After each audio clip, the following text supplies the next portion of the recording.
today's seminar. And today we're going to have, okay, let's start recording. We are very happy to have Marcel from the Jönköping University in Sweden. Marcel is specializing in economics of media news market. And today he's going to share his research and probably going to tell us how Facebook manipulate our life. So, all right, without further ado, Marcel, you have 1 hour of time presentation followed by 15 minutes of questions, but I understand that he's willing to take questions anytime, so people feel free to jump in. All right, so please go ahead. Well, thank you very much, Simon. It's great to be here, and thanks everybody for tuning in. But just to start off, I think I have to disappoint you that this paper is not about showing you how Facebook manipulates us. It's a little bit more about showing how news media use this platform for the distribution of their content. And but even though both of the co-authors here are from Swedish institutions, it's a paper that uses data from Germany. And I think even though it's like the data context is not super applicable perhaps for your situation, given the recent events and the interaction between Facebook and the Australian government, there might still be some interest in this topic, at the very least to show how important it is to study these kinds of things. So let me get started with the motivation for this paper. It's really about Facebook's newsfeed algorithm. So this miraculous tool that works in the background and selects what we see in the landing page when we open Facebook in our browser or on our phones or wherever. So the content that it selects into our feeds. And I mean, this is a really incredibly helpful tool that Facebook has developed there as many other platforms and search engines and so forth have. So the newsfeed algorithm really helps us to distinguish between relevant and irrelevant information with all the professionally, but also especially user-generated content that's out there. This is super necessary. Otherwise, we would just drown in information. So it helps us really to navigate the internet and find what's interesting, what's relevant for us. But then, of course, there have been concerns, right? That these algorithms lead to filter bubbles, echo chambers, and these kinds of things where, you know, people are only exposed to information that confirms their existing beliefs and their existing worldviews. And this is potentially bad because it might lead to belief polarization. And I mean, the events in the US, the storming of the Capitol, have shown, like, in most extreme cases where this can lead to. So this is really something we have to be concerned about. I mean, it's still subject to a huge controversy if there's a link between social media and belief polarization, or between algorithms and belief polarization specifically. So that's debated, but there are good reasons to believe that there might be some link, at least, and we should be concerned about that, as we should be concerned about hate speech, fake news, and these kinds of things. This is all stuff that I would say has become a bit riskier to take in effect because of content selection algorithms. And then if you take a look at the literature, what you see is that there are quite some studies out there now, many conducted with people from Facebook in the co-author team. But all of these papers, they look at the demand side. And I mean, this is the natural starting point, right? We want to know what's going on with Facebook users. As Simon mentioned, initially, there's a suspicion that we are being manipulated as users. So most of these papers, or all of these papers really, they look at the demand side. They want to know, so what is the kind of content that people engage with, right? What do they like? What do they share? What do they comment on? But also what do their networks look like, and these kinds of things. And what we are doing in this paper here is we take a look at the supply side.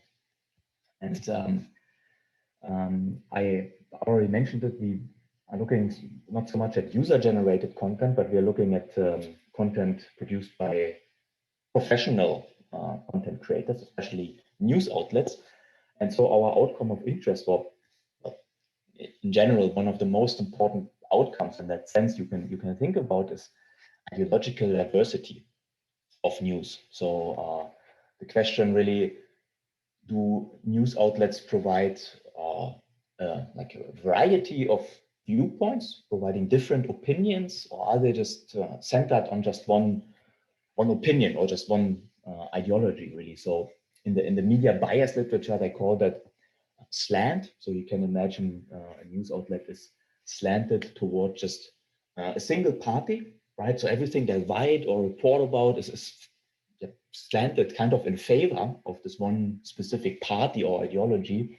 Or what also happens sometimes is that you have media outlets that are really diverse, that provide a variety of viewpoints and provide slants towards multiple parties, right? So, and I guess in many dimensions, this is something that could be very desirable, because if you have media outlets that provide a variety of viewpoints, then the chances are perhaps a little bit smaller that we have echo chambers and belief polarization. So this is what we believe is something specifically interesting to study. So we tackle that in this paper. And what we are specifically looking at are two major changes in Facebook's newsfeed algorithm. So this newsfeed algorithm, I mean, they have been using this since 2006, I believe. We start a little later in 2013. And then, so what they had is two major changes that specifically targeted content created by media companies. And I will talk about these changes shortly on the next slide. So just to summarize a little bit, I've said so much already, but our research question is, so we ask, how did two major changes in the newsfeed algorithm affect the ideological diversity of news posted by professional media companies? Okay, so the first update, or the first change of this newsfeed algorithm that plays, I mean, again, this newsfeed algorithm is under revision constantly, and I guess there's not a single day where they not tweak it in some minor ways, but Facebook has this policy that when they change something big, then they will publish a press release. And this was also the case here. And in our period of investigation, there are basically two changes that targeted professional media companies, and these are the algorithm updates that we are looking at. And the first took place in December 2013. Here on the right-hand side, you can see what this press announcement looks like. So then I explain what they are doing. So, and what they did is that they said, they headlined it, helping you find more news to talk about. So they really discovered in user surveys that Facebook users have an interest in news stories and quality news stories. So they said, we want to push that a little bit. So we will tweak our algorithm in a way that high quality content, high quality news stories is more likely to be selected into people's feeds. Has a higher probability that it shows up on their landing page. And in turn, they said they want to downgrade meme photos. They want to, something like this here, for instance, they want to make it less likely that these things pop up in people's feeds. So really an initiative on Facebook's part that at the time, or even now in retrospect, we could applaud Facebook for doing such a noble thing, because I guess most people would agree that this can be something that is really helpful in terms of citizen information and these kinds of things. Yeah. Marcel, can I jump in to ask a question here? Yeah, Simon. So what you show us are what they say they want to do this change at the face value, but I doubt that people always say just because of that is something probably behind it that's driving their changes. So I wonder if there's any chance that you might have some insight into why they want to do such major changes. Yeah, Facebook was very frank about that, and I think so. What they said is they surveyed their users, and they discovered that the users have a preference for high quality content. They are more likely to engage with it. So Facebook thought we can generate more clicks, more likes, more shares, and so forth if we don't show so many of these memes here, but show them quality content. So in that case, isn't this also partially demand driven? Not partially, it's exclusively demand driven. You're absolutely Yeah, right. Yes. right. Yes. So when you say it's a supply side changes, or what do you mean by supplies? You focus on supply, so what do you mean by then? Yeah, so what we look at is the kind of content that news companies post on Facebook, right? So you can think about it every day. So they have a portfolio of news stories that they have from their print editions on their websites, and they select a fraction of these stories to be posted on Facebook. So that's around 5 to 10% on average, and we are interested in the effects that this algorithm change has on the behavior of news outlets, right? So because when Facebook changes the probabilities that different types of contents make it into the newsfeed, then you could expect that the type of postings that news outlets supply could be affected by that, right? Because they also have an interest that their content is viewed by as many users as possible. Okay, fair enough. I mean, at the end of the day, right? It's this click game that they play. They like nobody outside of Facebook knows really like in to the last detail how those algorithms work. So they always come up with best practices, and it's a guessing game. Try to optimize their content so that it kind of complies with the algorithm as much as possible, so that as many people as possible see the content. Also, okay. Can I ask a quick one? So when you say that they crack down on memes, how do they identify that? Because not all of them will come with like a meme generator.net icon there. So how do you identify a picture as a meme versus a picture as an actual picture? Yeah, so that's a really good question. I'm not entirely sure how they did it with memes, but I can tell you how they did it, how they identified high quality content, and that was surprisingly primitive at the time. So they really just said, here we have a list of popular news outlets, right? The New York Times, the Atlantic, and whatsoever. So basically sources that registered their Facebook page in the category media.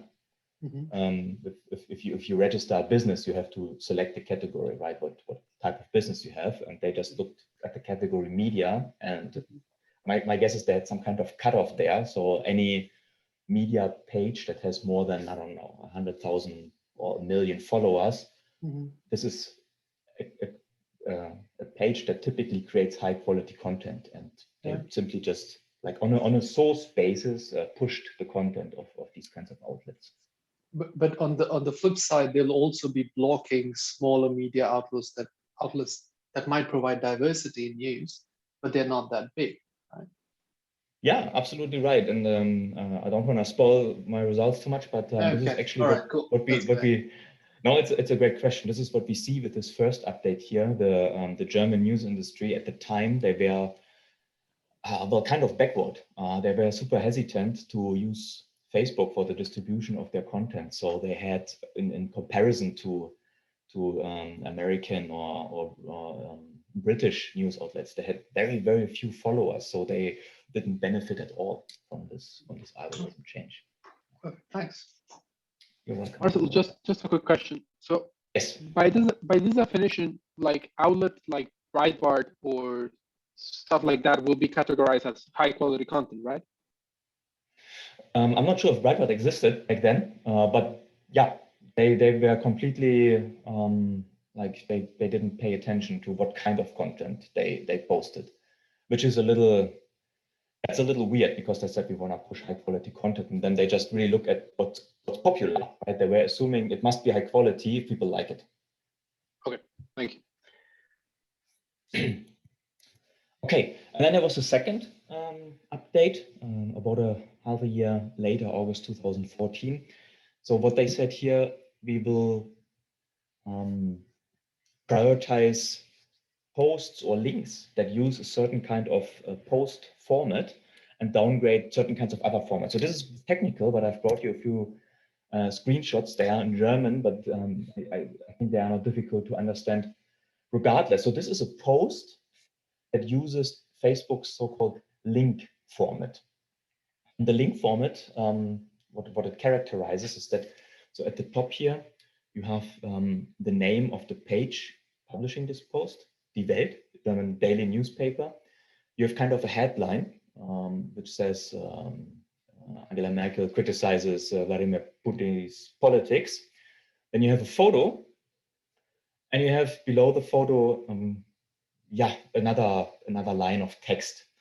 And if you think about it, this kind of post format really resembles how teasers of online news stories work, right? So if you go to any news website, this is how they typically present a news story and try to get you to click on it, right? They have a headline, they have a photo, and they have a few lines of text to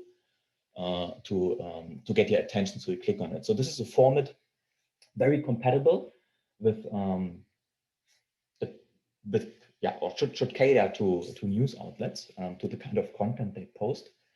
And Facebook said, we will push this forward. If you use this format in your postings, then the chances will be higher that they will show up in people's news feeds. And they said, in turn, we downgrade so-called status updates and links embedded in text. So here, the first one you see is a so-called status update. And we looked through it. What people used it mostly for is really silly things like saying, good morning, everybody. Guten Morgen zusammen. So interacting with the users, but not necessarily providing any kind of news. And then the other format or the other type of post you see here at the bottom from Hamburger Abendblatt, I mean, they just share a link, but don't write really what it's about, right? Because, you know, you can imagine when you post a link, when you share a link in this format, when the URL is just spelled out, it takes a lot of space. And well, I guess in this case, they were lazy to write more about it, but in any case, it might crowd out space that you could fill with actual news. So Facebook said, we will downgrade these kinds of formats and instead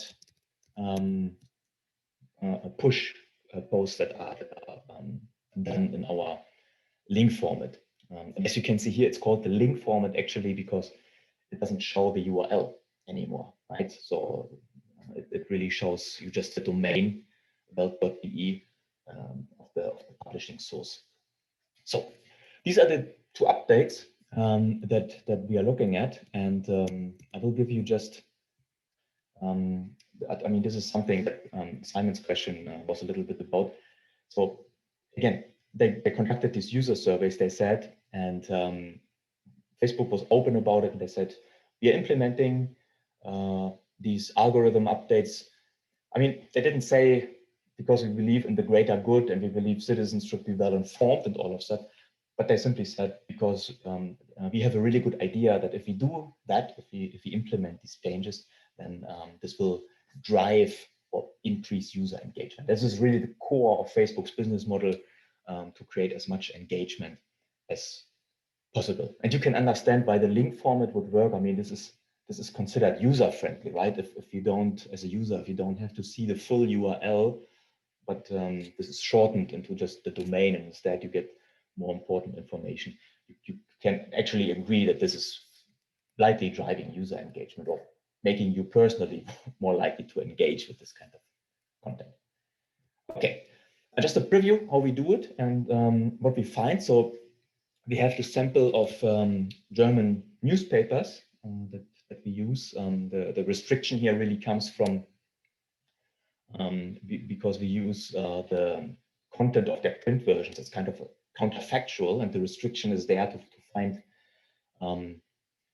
newspapers that are consistently archived over a long period of time. So that's why we have 37 outlets.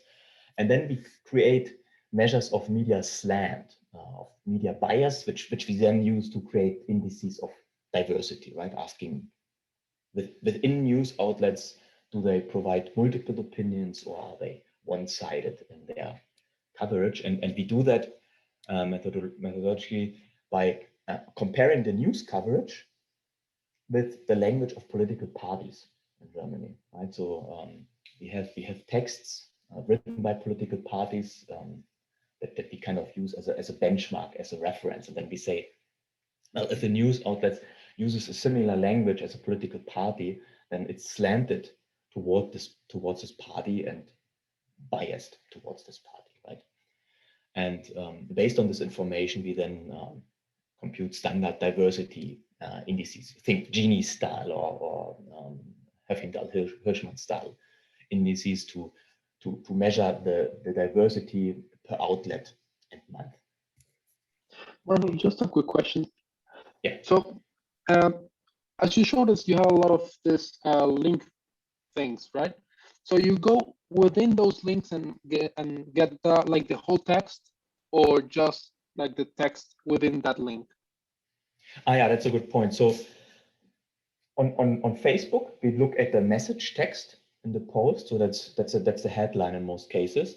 And in print, we look at the entire article. But we could also just use the headline. The results are equivalent. So yeah, think about it as comparing headlines with each other.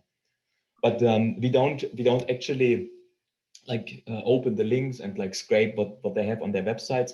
So because some like spillover effects could take place, we believe. I mean, you could also be concerned that changes on Facebook spill over to the print edition, but it's much less likely than to the website. So we look at the print content, what is written in the printed newspaper.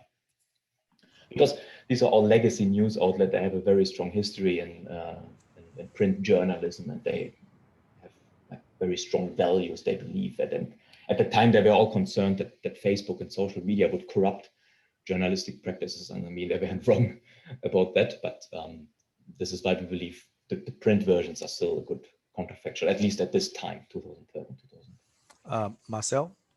Yeah. So obviously they didn't do these changes because of diversity. They didn't care about it. Like you said, they want to increase user engagement. So I think it's safe to assume that this new algorithm is supposed to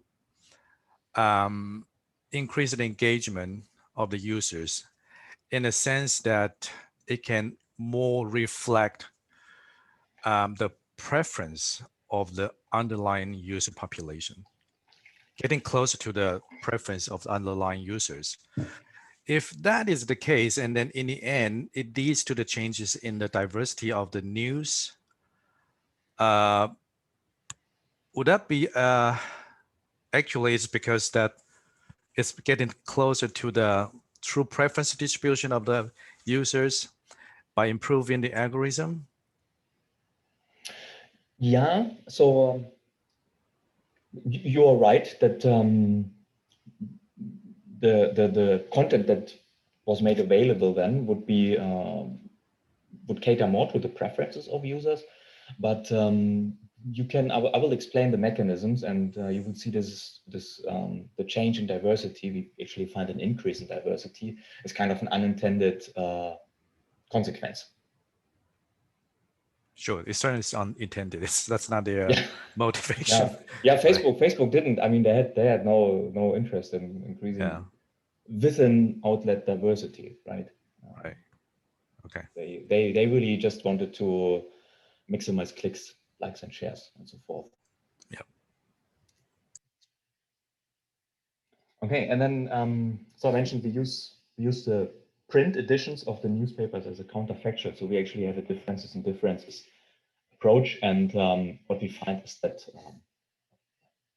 ideological diversity within news outlets increases. So the Facebook postings become more balanced after the second algorithm update in August 2014. I already mentioned nothing happened after the first one, most likely because the algorithm simply didn't identify German news outlets as quality media outlets at the time, because they had very few followers. And so what happens, the underlying mechanism has a lot to do with this link format that I just showed you. This link format that it's a bit more likely, or it causes news outlet to actually post news rather than stupid interactions like greetings in the morning or saying good night to people. So just the amount of news that they posted increased, and the amount of trivia decreased, and that kind of, so this explains around three-fourths of the effect that we find is kind of a mechanical result here, nonetheless a desirable, a nice one, and then about 1/4 of the increase in diversity is explained by changes in editorial diversity. This is a bit work in progress still, understanding how that happened, but what we believe now is that the press releases by Facebook at the time really helped educating the people in the German news industry, social media editors for that matter. So back in 2012, 2013, they didn't have really best practices developed. They didn't want to use Facebook to begin with, so they did it reluctantly, and but then they didn't really know how to do it, and they didn't know that they have to provide diverse news if they want to reach as many users as possible. So part of this increase in diversity really is,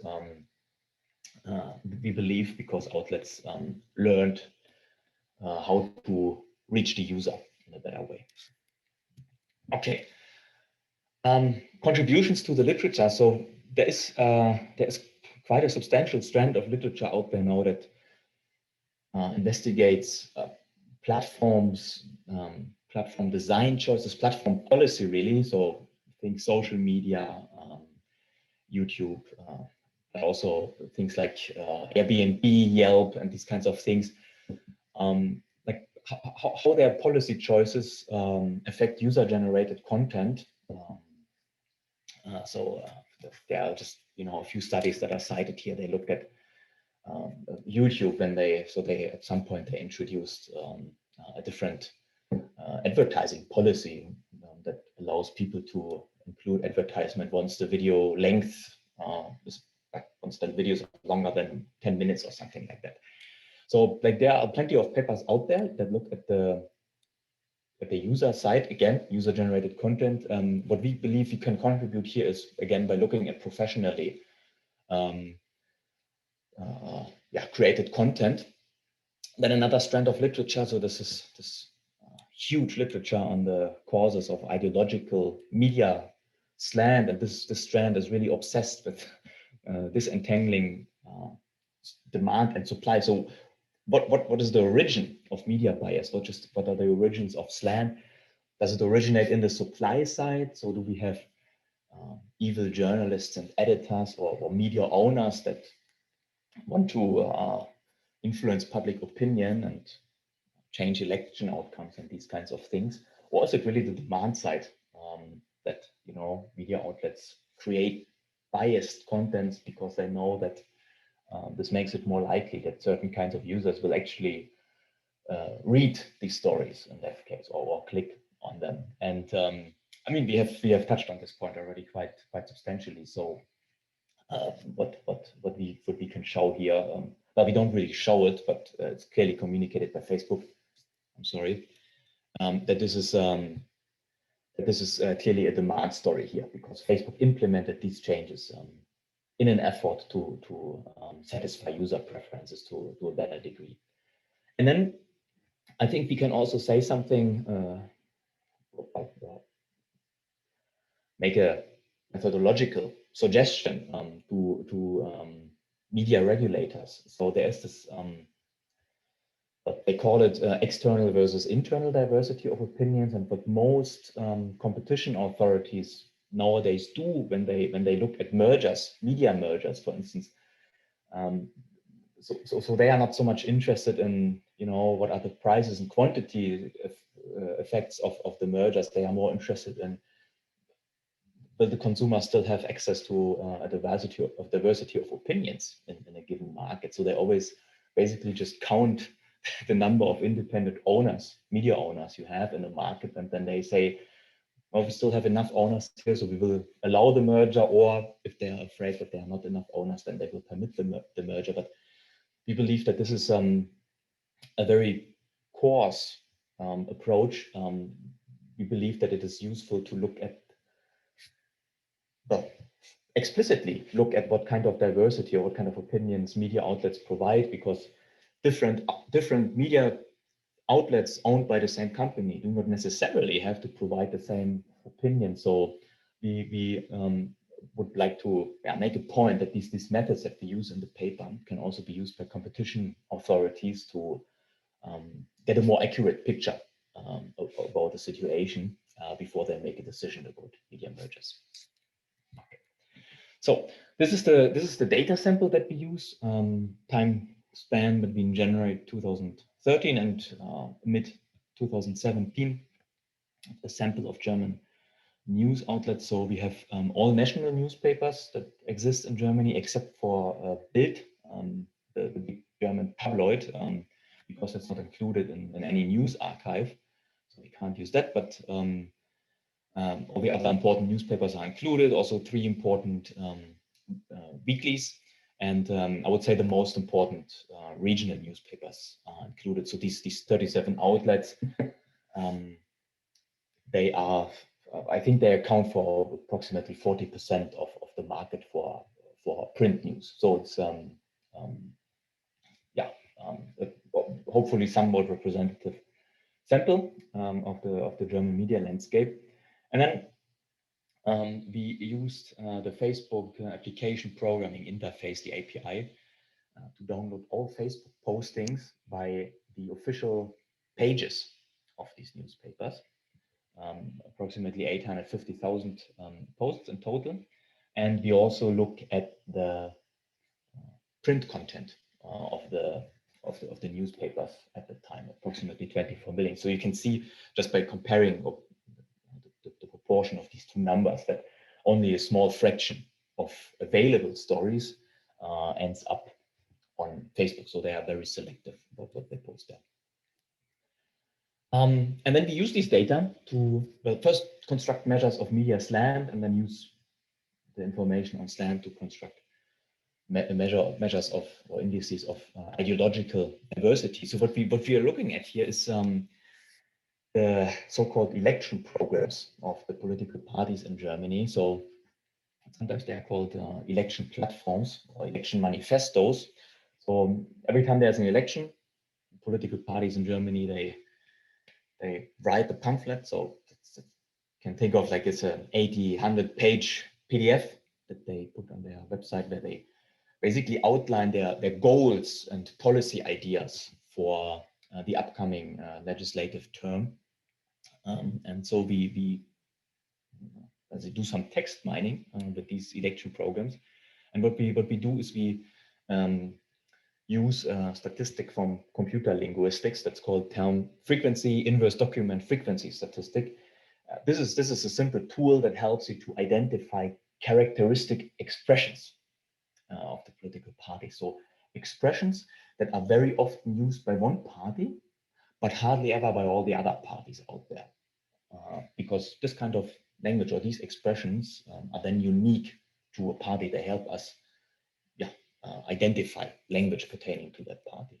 And it's not, I wouldn't say it's not necessarily only language, it reflects also a little bit the kind of topics these parties talk about or like to talk about. So you see here, funny word cloud of, these are the 5 parties represented in the German parliament during our period of investigation. And so what we get when we use this statistic here, you can see the Green Party, Grüne.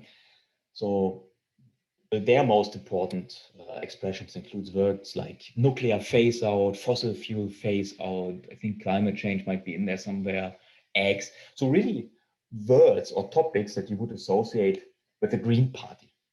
In contrast, the Left Party, Die Linke, at the bottom, they are concerned about things like unemployment, neoliberal things, militarization, reduction of working hours profit. So really things you would associate with the agenda of a left party. So for each of the parties, we have a pool of words. And then what we do is we take a number of most important expressions. So we have some cutoff here. And then step 2 is now we take these expressions and count how often we find them on Facebook in the headlines of news story posts and in the headlines and article text of print articles. So really just counting the number of instances that these counts pop up again. And then again, you know, if you have a great number of counts of ideological expressions pertaining to a specific party, then we assume that this news outlet is slanted towards this party, has an ideological overlap, an ideological similarity. They are in favor of this party. And we benchmark this a little bit because we have a number of regional newspapers in this outlet. So what we compare the counts of expressions. So here it's actually share of biased news items, so either Facebook posts or print articles. So how many of these posts or articles are biased towards a specific party, and could just compare with the local vote shares for these parties in parliament.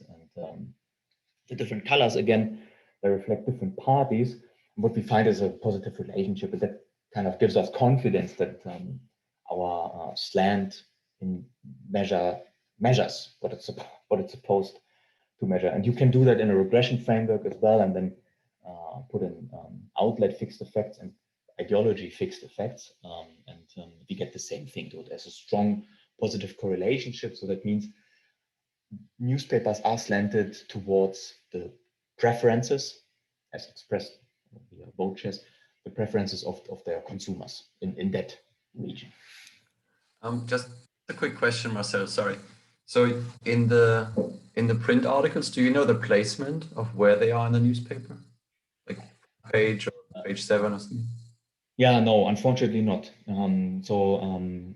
This is a bit of a restriction here. So this database that we use to retrieve the print articles, we basically just wrote a script that obtains counts of expressions per outlet and month.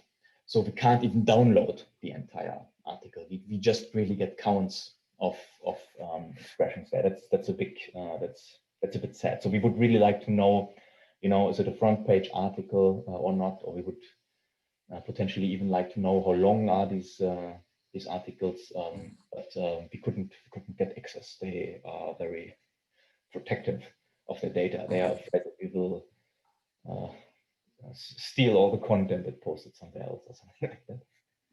Okay, thanks. Okay. Also, sorry to interrupt you, but just a quick question. How did you measure the words of the political parties?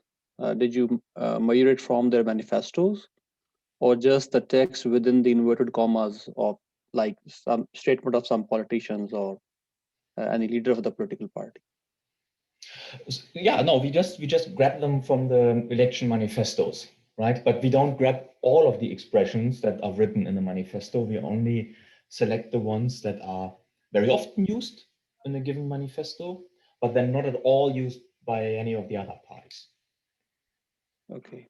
So trying to filter out the unique ones, right? So this is what I try to show with this word cloud here, that when you take this approach of trying to find the unique ones, the diagnostic ones, then you really end up with terms that people normally associated with the overall agenda of a political party.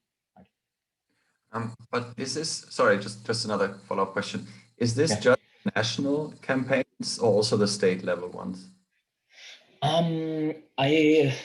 We did it a while ago. I think we included only the national election programs here. But I think for another paper, we did it with all the available election programs. So also, because in Berlin in Germany, we had plenty of federal elections at the state level.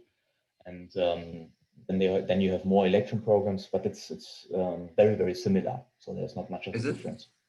because I would have guessed that in some states green is not the same as in other states, like Baden-Württemberg, where I'm from, for example. Even though the Greens are in power, I think they're very close to the auto industry still. So they might be different. They might be using different language than Greens in another state, for example.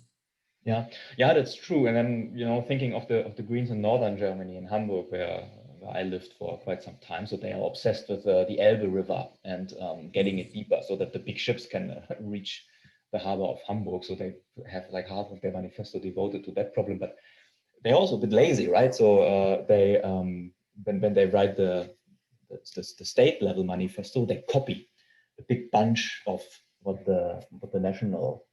do on the national level. So that's why we have quite a potential overlap here. Well, I would guess they would copy it if the national, you know, if they're successful at the moment. But if the national campaign, if the party nationwide is not going very, perhaps because of the national leadership, then they might choose to differentiate themselves. So, I mean, I don't know how much of a problem it should be, but I think there could be regional differences. Yeah, but you're absolutely right, Michael. But my suspicion is so they put a lot of work in these election programs. And they are published already like something like 9 months or so before the election, and when they have this need to distinguish themselves from the national arm of the party, right? They do that on a more short-term basis. Would be my guess. I'm not sure. Could you use speeches in the Bundestag, in the parliament? Do you have that archive by any chance? And then sort of use similar language analysis, because that might give you more richer data than just what you call the manifestos, which I don't think are that long. Yeah, you're right. So these manifestos, they are on average 80 pages. So it's not that much. It would be more fine-grained if we used parliamentary speech protocols. We tried to do that. But they have, so these PDFs, they are like formatted really in a weird way. And back in 2013, they are not, so they don't even have the fonts embedded. So it's really just photos. And I guess we didn't have the technical skills to run like a proper OCR to translate that back into text again. Okay. I mean, we do something like that for Sweden right now. Here it's super easy to use parliamentary protocols, and this is so much nicer. So I agree, it would be much better, but we couldn't get it to work here. Okay, yeah. So step number 3, we use our information about slants towards the 5 parties in question, and then we simply compute diversity measures at the outlet month level. So this will be our main data set. It's an outlet month panel. And we have one Gini style measure, one that's called the relative standard deviation. So it's standard deviation in slant divided by the mean slant. And Simpson's D, which is really related to, or sometimes called information entropy, and in economics, Herfindahl-Hirschman index. And this is what it looks like over time. So we have on the y-axis our Gini style measure of diversity, and the x-axis just time. And have two time series here. The dashed black line is diversity in Facebook. The gray solid line is diversity in print. And then these gray horizontal dashed lines denote the time of the algorithm changes. So the first one here, December 2013, is the first update, and then the second one in August 2014. And what you can see is that, well, the Gini, or the diversity measures, are somewhat unintuitive constructive, but that's what it is, because greater values imply more one-sided coverage, and lower values imply more diverse news coverage. So basically what you see is that Facebook, then the diversity on Facebook, it decreased at the time of the second algorithm update, whereas on print it stayed basically the same. So just some graphical illustration here about what we find. And then we take it to this differences and differences framework. We have on the left-hand side our outcome of interest, so diversity of outlet I's channel C, so that can be either Facebook or print, in month T. And then we simply regress that on two interaction terms. Each interaction includes a Facebook dummy, so that switches just on for the Facebook outlets, and then these post-treatment dummies, you could call them, just D. So one for November, or the time after November 2013, and one for the time after July 2018 to capture both algorithm updates. And then X, so we do it conditional on, so we have outlet channel fixed effects, we have a full set of time effects, we have outlet channel specific trend polynomials. In there we have the total number of news items, and I think an election cycle variable for state to count for state level elections. And this is what we find. These models include again all these fixed effects, all these controls, and then as you can see, we don't find anything significant after the first algorithm update, but after the second one, so after July 2014, we see this significant negative effect on diversity. So negative effect on diversity says more diverse, more balanced coverage, and then the size of these coefficients here. So comparing it to, or given how these diversity indices are scaled, so this translates roughly in an effect size of half of the standard deviation of the diversity indices. So quite substantial, the effect.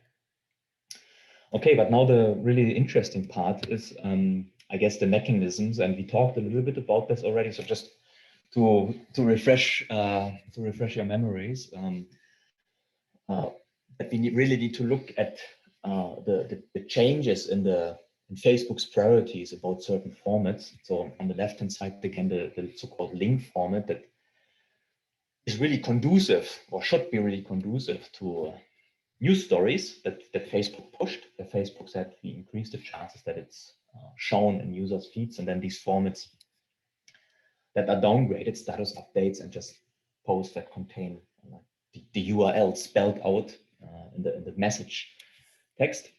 And so our suspicion was that the link format is just much more likely to contain news, and for that matter to contain ideologically relevant expressions, right? Because the other ones, that they say good morning, or where they don't have any message, they can't have any ideologically relevant expressions. And we confirmed that here in this regression. We asked, do link format posts include more party language? I'm still not sure if party language is a good expression, but I guess in our context, you know what we mean. So ideologically relevant expressions here. And we confirmed this using data at the level of the individual Facebook post. And that's the case. So this coefficient here, 0.015, the mean probability that the Facebook post contains any ideologically relevant expressions is around 7%. So this coefficient here then implies an increase in 21% in this probability when the post uses the link format. So yes, link format posts are more likely to include ideologically relevant expressions, but also on the intensive margin in column 2 here. So they're also more likely to include more ideologically relevant expressions.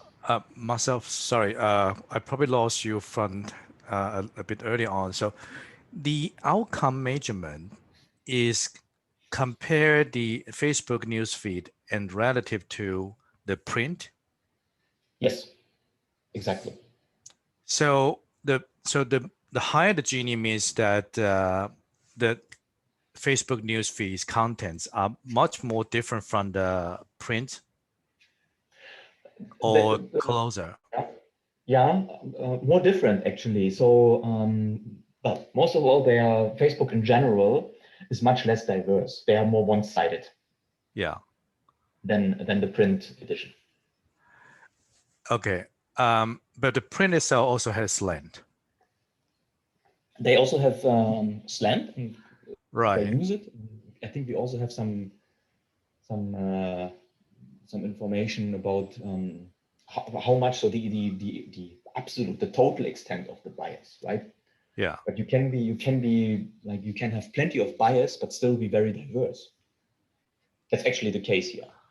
Okay. So in the prints, so the baseline, the benchmark has some sort of diversity, even though each news outlet, each print outlet may have its own bias or slant in whatever way they are, but it just compare that to what the news content appear on Facebook after this algorithm. Exactly. So that, to me, that can go either way, right? It could, yes. Right. It could. You can. I think I was about to get exactly to answer your question. Okay. All right. Because what we see is, so here just to wrap it up. So we see, to illustrate that graphically. So here, this gray solid line just shows you, yes, after the algorithm update, so they complied with Facebook. They used the link format more often. There's a jump in the share of posts that use the link format. And at the same time, we also see a jump. This is the dashed black line. We see a jump in the use of ideological expressions. And so what happens here is that it's mostly a statistical phenomenon. Actually, the law of large numbers kicks in. I mentioned that you can think of like each day's Facebook's posting as kind of a sample of what is available in print. So each day, social media editors decide which content to sample and put on Facebook. And in the early days, they had very few articles sampled, and this number increased. And what especially increased is the number of ideological expressions. So now what we do is we conduct a simulation where we take the actual increase in the use of ideological expressions, but assume that this increase is completely random. So we do this simulation where we assume it's completely random, and what we find is that just a random increase, or the random increase in ideological expressions, explains about 75% of the increase in ideological diversity. And that's because of the law of large numbers, right? The larger your sample, or the more you sample, the closer you get to the population mean. And the population mean really is the output in the print versions. So more ideological expressions really just translates to greater ideological diversity, because the Facebook output is now a better approximation of what the outlets write and print. You can think about it like the pre-treatment time as a time where there were accidental deviations from the print versions, because the sample sizes, the size of the samples of content on Facebook were so small. So this is a large part of the story here, what takes place. It's a statistical phenomenon. Law of large numbers explains that. And then, okay, now just to get back to Simon, does that answer your question? Is that a little bit? No, it's okay. That's fine. Thank you. Okay. So, and now what we're interested in, so did this happen? So why? So we're interested why did the outlets increase their use of the link format? And I mean, if the algorithm worked as expected, or if the algorithm update worked as expected, they said we will now make it more likely for content using the link format to show up in users' feeds, then you would expect user engagement to increase with this kind of content. And we check if this is what actually happened, and we can confirm this. So what we find is that posts using the link format after the algorithm update, well, there is nothing significant here in terms of likes, But if you look at shares and comments, so we have significantly more user engagement here. So the number of shares, the average number of shares per post increases by about 16.2% if this post is published in the link format, and the number of comments by 17.3%. So what I'm saying is that for the news outlets, by using the link format more often, it paid off. They could increase the user exposure to their content, but also the engagement.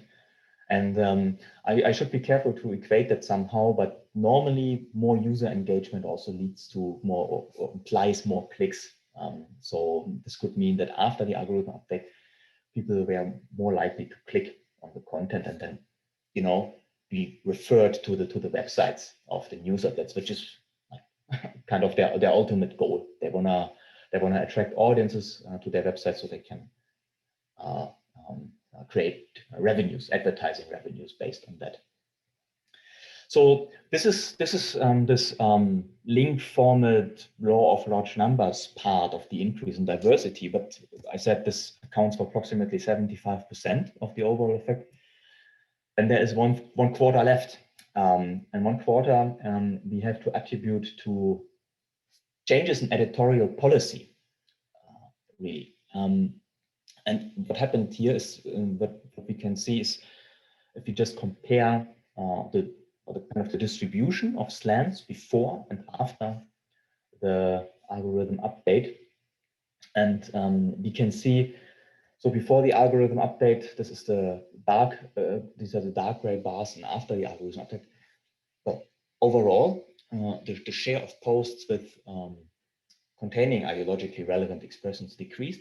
But most importantly, the distribution became a little bit more even, or you could say more diverse. And this is largely because of well, the left party here, the Linke, is a bit better, relatively speaking, a bit more represented afterwards. So it was like really underrepresented before, underrepresented if you compared to the overall popularity of this party and the population. Like in general, you would say they are equally popular as the Green Party and the Grüne and the Liberal Party, FDP. SPD, Social Democrats, and CDU, the Conservative Party, are Germany's catch-all parties. And then you have these three somewhat smaller parties. You would kind of expect the left party to have equal amounts of slant than the Green Party and the Left Party, but that's not the case. And our suspicion is that's a little bit of supply-driven slant. So if you look into surveys of journalists and media editors, so these people are usually well educated and they are quite eager to vote for the Liberal Party and the Green Party, but hardly ever for the Left Party. So it could be that before the algorithm update, this kind of supply bias caused an underrepresentation of the Left Party. And then because of the algorithm update, because of all the communication efforts on Facebook's part, and that some kind of awareness or education effect it kicked in on the side of social media editors, really realizing that we need to cater to all the ideologies out there if you wanna maximize the number of users reached. And we try to shed some light on this suspicion by asking that the algorithm update perhaps boost diverse content, so that the algorithm update make it more likely that diverse content is fed into users' feeds. And we don't see a change here really. So what we see is, if you just look at the Gini score, so this is now data at the outlet month level again. So we see at the coefficient of the Gini score, not significant here for likes, but significant again for shares and comments, perhaps the more important forms of user engagement. So it's a significantly negative coefficient. That means the lower your Gini score, the more diverse you are in a given month, the more shares and the more comments you get. So before the algorithm update, diversity pays off. You reach more users, but that doesn't change afterwards. right? The interaction here is insignificant. So before and after is the same. So the algorithm update didn't change that. So we suppose that it must be some kind of education effect taking place here. Really, that social media editors realizing that if you want to maximize exposure to our content, we need to cater to diverse audiences, and this is what we believe explains or motivates the change in editorial policies that we observe. Can I ask a quick question? Yes, I do. I know you're running short on time, but I think that's no problem.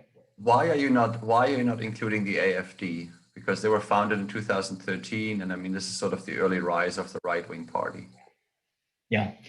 I mean, this was kind of an executive decision that we made. We simply said we include all parties included that were included in the German parliament at the time. The AfD entered the Bundestag at a later time. They were already represented in many local parliaments, but not at the Bundestag. So this is, I mean, we could potentially check that out. It would. I would. Now that you mention it, talking about these kinds of things here would perhaps be interesting to investigate that as well. Because I think you call it diversity, but another way perhaps of thinking about this, and I think it's more of a question, isn't this related to political polarization as well? And if you see that the far left, the Die Linke is the furthest left party in Germany, and if they are sort of benefiting from it, and if you can identify how, then the immediate I'm having is the far right also benefiting, and then perhaps that policy change would have led to. I mean, polarization is used often in that context, but it's kind of that, like how the extreme ends are getting more of an opportunity, more of a platform, whereas they didn't get that before. You call it diversity, but it's kind of could be just a different word for a similar phenomenon. Yeah, but this is a really good idea. I actually hadn't thought about it this way. That makes a lot of sense. I mean, so we have the sample of mainstream newspapers. So these are all. So we had to use the newspapers where we have print versions consistently archived. So what also happened at the same time with the AfD rising and entering the parliaments is that we see an emergence of media outlets that they're just basically founded. So they have you might have heard of the Michael Compact magazine, Tischis Einblick, kind of like plenty of very right-wing outlets, but they don't have a print edition, so we couldn't include them in the diff and diff. But I totally agree that it would be interesting to check out the polarization aspect. If this is kind of even like kind of a response of mainstream media to kind of like a response to the emergence of right-wing forces to kind of create like a counter force or balance it out. That's very interesting. It's a good point. Yeah. Thank you. So Marcel, I mean, comparing your JD outcomes with your HHI based outcomes will actually tell you about polarization, right? So HHI would not capture polarization because it's basically based on the equality of the share, while the Gini would, right? So the skewness is captured in the Gini when HHI doesn't. So maybe there's a way to do that even now. What Michael is suggesting, maybe you can do that even with the data that you have, without getting any extra data. But you can only do it if the far right is represented, and if you don't have the far right in there, then this Gini doesn't fully capture that to begin with. Yeah, no, so the Gini won, but the HHI would still do it, right? Because, well, you can take, if polarization is happening, then basically the left and right both are gaining, right? And Well, only if the right is represented, but if the far right party is not even in there. Yeah, but polarization would mean moving to the two ends, right? So if there is movement towards the left and massive movement towards the left, right, that is suggesting some level of polarization, even if you don't have a lot of right in the sample, right? But okay, so that's obviously, some data issues. I have two questions. So first is the mechanism that you talked about, that basically this is a law of large numbers at play, right? Could you possibly test that somehow, basically saying, okay, you have these print articles, what is the number of say reporters reporting articles in the print? versus what was the number of reporters in the Facebook post before and after. So you should find that the diversity in terms of how many reporters were there in print on Facebook should move closer to the print diversity, right? That's not a great measure of diversity, but perhaps one way to go about it.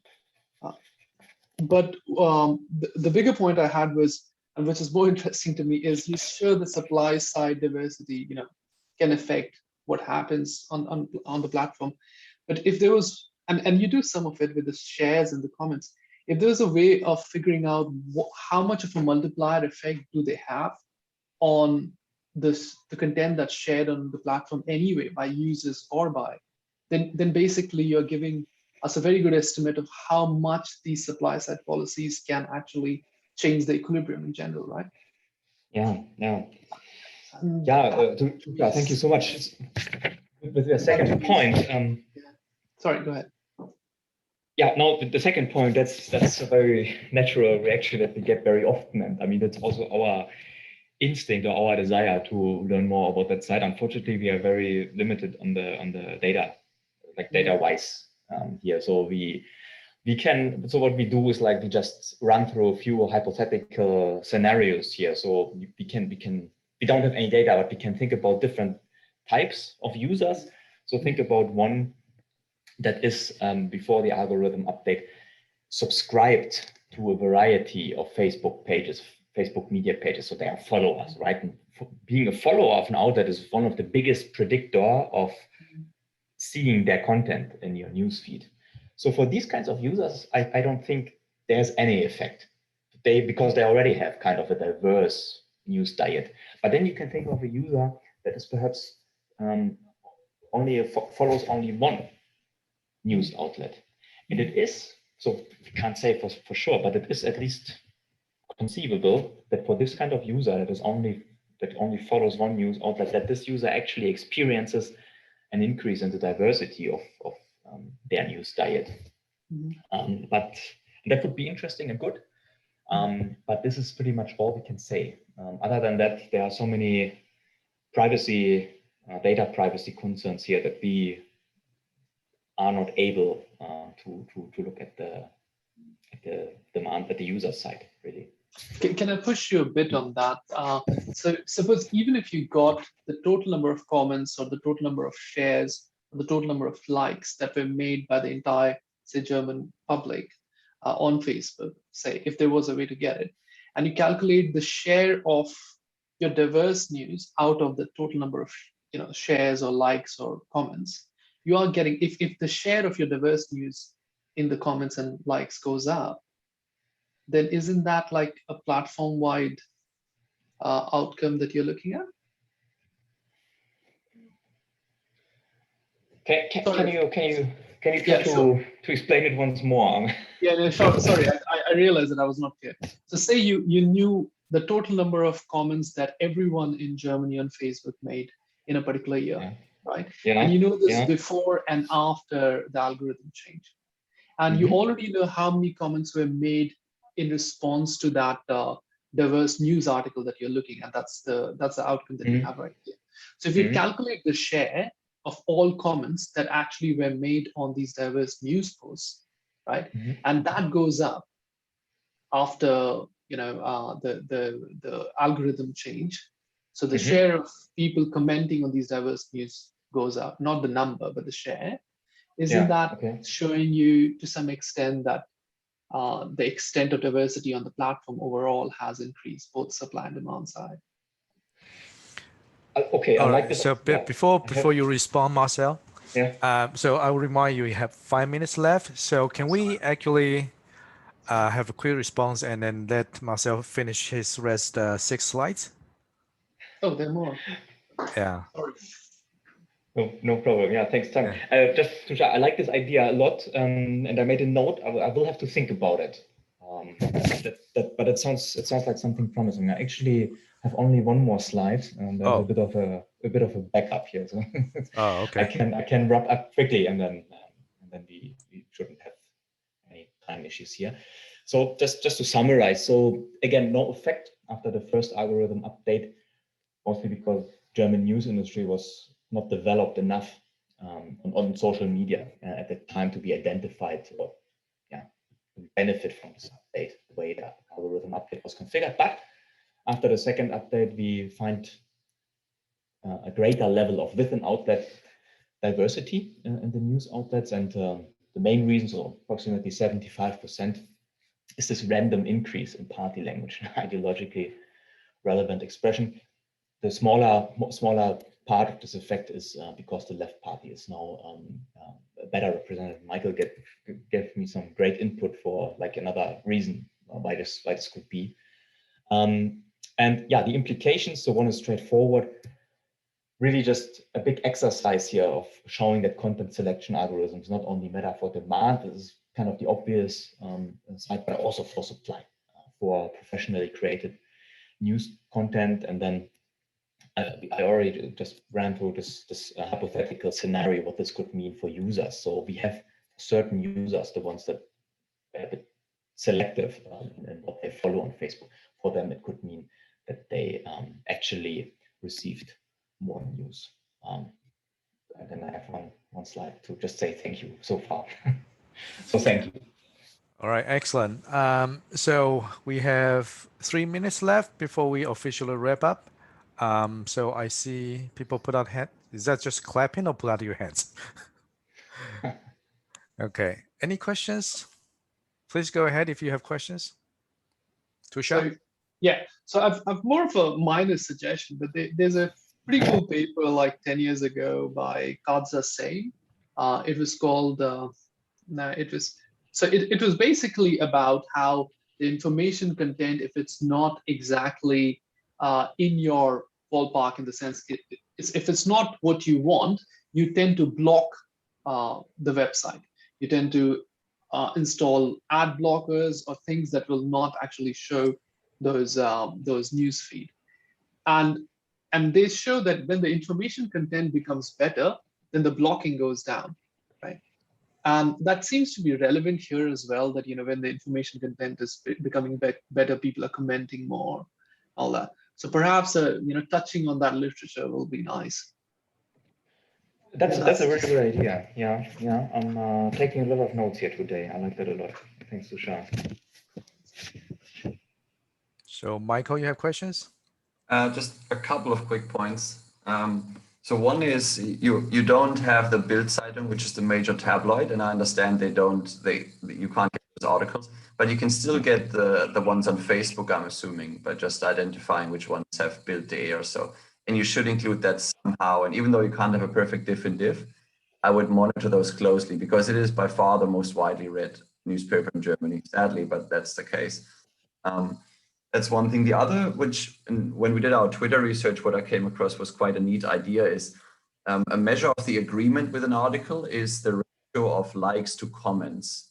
It's a very rough one, but I kind of thought that idea was quite neat. And I don't know how you could use that, but I don't know, in some sense, it seems like it could be an interesting way to check whether that somehow is affected. Everything else equal, a particular article. How's the degree of agreement with that before and after your change? I don't exactly know how, but it just came to my head. It might be worth thinking about. That's all. But great talk. Thank you very much. Yeah, thank you, Michael. Yeah. Just I like the idea, ratio likes to comments. I guess that would give you a better idea of how. So you have very superficial engagement, and then you have a little bit more, where people give you an indication, cases where people actually care about something and are really involved. So perhaps as a measure of involvement. I think the idea is that if you really like it, you like it. But if you don't, then you put in a comment. So although there are many positive comments as well, if you don't like it, your only real response to that would be a comment, because there's no dislike button or such. Yeah. But on that note, Facebook recently added those smiley faces, angry faces, and you can get the data on that. Mm. And that they rolled that out in at some point in 2016, so it's a little late for this paper. But yeah, for stuff that happens later on, it's definitely worth pursuing. I think we're just pushing you on this, but I think what Michael suggests is brilliant because you can actually look at the diversity in the engagement as well, right? Not just the diversity that used. And that's super. And you have all the comments. You can actually do a slant examination of those as well. Right?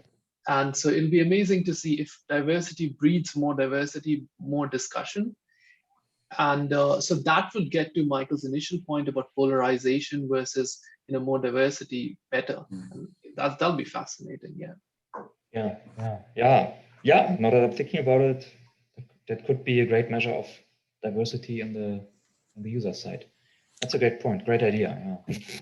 Marcel, they also have this measure of overperforming. So how good a post is compared to the post in the same page. Maybe you could use that to see if inflammatory content does better than regular content. So maybe they have incentives to be outrageous and use a very partisan language. Yeah. If those posts do better than the other ones. Yeah, this is also another great idea. So they have this measure. For me, it's still kind of a black box. I'm not sure if they anywhere make their formulas transparent about how they compute that. I think it's like compared to some kind of 30-day average or something like that. Yes. But it's a good idea to include that as well. Thanks, Juan. No worries. All right. So I guess we slightly run out of time.